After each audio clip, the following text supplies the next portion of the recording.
A little tougher than you probably wanted, I imagine. No, I was just happy to be in there, and I worked 10 years to get to the UFC, and I got to go 3 rounds in the UFC, and I got full 15 minutes experience as opposed to going in there and knocking them out quick. And I got to show some guys I had some skills, right? I got to survive on the ground, I got to get back up, and I got to do some fancy footwork and some crazy stuff in there and entertain people. And that's all I want to do in the sport is entertain people. Yeah, I thought that was kind of wild. I heard you after that fight. You said you kind of liked the fact that it wasn't a knockout, even though you're kind of a knockout artist. You're like, I wasn't really looking to do that. I wanted to fight. That's kind of an odd attitude, right? Why that way? It was kind of my game plan too. I was fighting Keith. He's a real experienced guy, and if I would have went in there throwing the combos, 1, 2s, and 3s, and stand in front of him trying to box him like the regular guys do, he's used to seeing that stuff. And I would have fell into his game, and he would have got me down. But being myself and having fun and toying around with him and doing crazy stuff, he didn't know how to react to it. And that's why I was catching him with things, right? And it just takes his game plan right out the window, and plus it entertains the fans. Absolutely. But you did get the win under your belt. How does it feel? Does this feel differently than it did last time? I mean, I imagine that first time you really want to get a win. You really want to prove you belong. How does it feel different this time? I feel a little bit more comfortable being here. I was happy as could be last time. I wasn't nervous at all, but I just feel like a little more comfortable with the whole atmosphere of the UFC and the interviews and everything else. I'm a little more relaxed that way. As before, I was like, what do I do? Where do I go? Who am I supposed to talk to? Who's that? Now I can kind of just chill out a little bit, think about my fight. And I'm just excited to be in there, Like I always said, I'm just happy to be in the UFC and happy to put on good shows. I don't really care about the outcome. I just go in there and try and fight. So.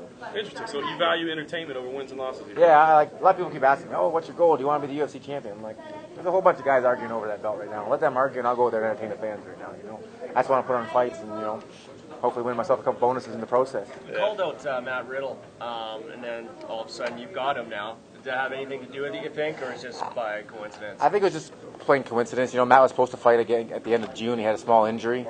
After the injury, he was probably healed up pretty quick. I don't think it was much. So he was probably just ready to go. Yeah. I already talked to another couple fighters, and then one of them in particular told me that he actually got the phone call to fight me. He was asked to fight me, another guy in my weight class. So I just think it happened, Yeah.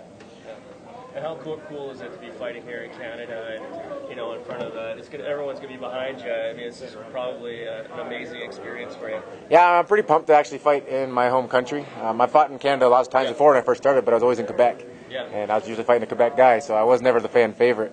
So most of my career, I've been blocking out the crowd. I've never really been one of those guys that pay attention if they're booing and whatnot, because they're usually booing. So I just usually blocked it out. But I'm not expecting them to be booing this time, so I'm interested to see if I can actually feed off the crowd like people talk about doing. I've never had the experience, so I'm real excited about that.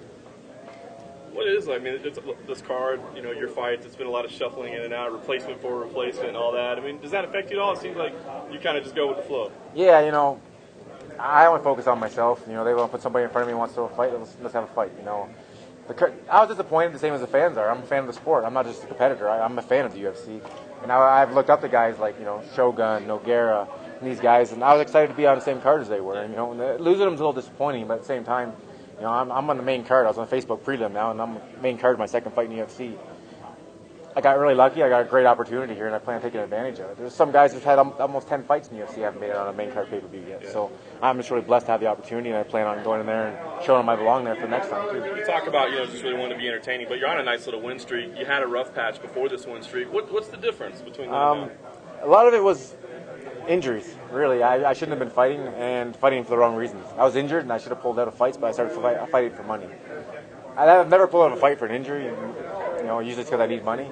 And my theory is if I can walk to the cage, I can fight when I get there. But when I fought Jesse Bongfeld, I tore my ACL 2 weeks before the fight. I really wanted the title. I was just laid off my job, so I went in there anyway. I put him in an arm bar. He rolled over. My knee popped. I wanted to get up to my feet and shake my leg. When I did, he caught me in a rear naked choke. John Alessio, I fought him on a Saturday. I had a surgery booked for Monday already before he went to the fight. I hadn't hardly used my left arm, I was just being stupid and I'm trying to fight for the wrong reasons. And I didn't think I was going to have a chance to get to the UFC. Like, there was a spot where I was just like, I've already lost to these guys, and I was having a hard time getting a fight. Even being an Ontario resident, it was illegal in Ontario. Montreal promoters aren't going to make a fortune out of me selling tickets, so they weren't going to pay someone to come and fight me. I was a scary guy to fight. I had a lot of knockouts, so in order for them to get someone to fight me, they had to pay big bucks to get that person to come in, and they wouldn't do it. So I had to struggle to get a fight, and then I got real fat. The promoters see me fight, or actually was one of my fighters at a show, and I was about 220, and they called me up a week later and said, hey, do you want to fight Jonathan Goulet for the title? Hometown guy at their show, figured I'm out of shape. I was like, sure, I'll take that fight, and I said to myself, this is one more chance for me to make a run at it if I beat Goulet. So I just went and jogged. I basically spent the whole training camp just jogging and getting in shape and running. And that was all I really focused on, was getting in shape. And then on the way to the cage, I have a new striking coach, Leo Laux, and he just stopped me on the way to the cage and said, be yourself. And when I train with guys, if you see my last fight, I've been a little bit froggy lately. I call it froggy. Listen, me being froggy, right? And I was like, myself, no one's ever said that. Usually you guys are barking instructions, do this, do that, and it didn't feel comfortable for me. When I spar, I'm froggy and I play around with people, and it works. So when I fought, I was a little more relaxed, and I was just listening to myself instead of somebody else, and I ended up knocking him out. In my next fight, I listened to myself, I spinning back kick the guy. Chris Clements, I give him a Bruce Lee back kick, knocks him down, right? I've been having fun, and that's, I think, made the biggest differences. And plus now in the UFC, I'm not nervous anymore too, so I can even have more fun. So. Sam Stout was able to get a win for you guys, for Team Tompkins there. Did that lift the spirits a little bit in the gym, or have you guys always been fairly positive through sort of some, rough times? Oh, we've always been positive. We're a close group of guys. We've always got each other's backs. We knew we all had the talent to win. It was just, those guys are a little different to me because Sean really mentored Mark, Sam, and Chris right from the get-go. They never trained with anybody else but him. They've never been cornered by anybody else but him. And I was more self-taught when I joined the team, and I already had my own weird ways of doing things that Sean might not have agreed with most of the time. But and then the same thing is I've had a lot of experience without Sean because those guys are fighting in big shows and they could afford to go to Vegas for training camps where I couldn't afford to leave my family and not work. So I had to stay and kind of train myself with different people. So for the last 2 years or so, Sean hasn't been with me.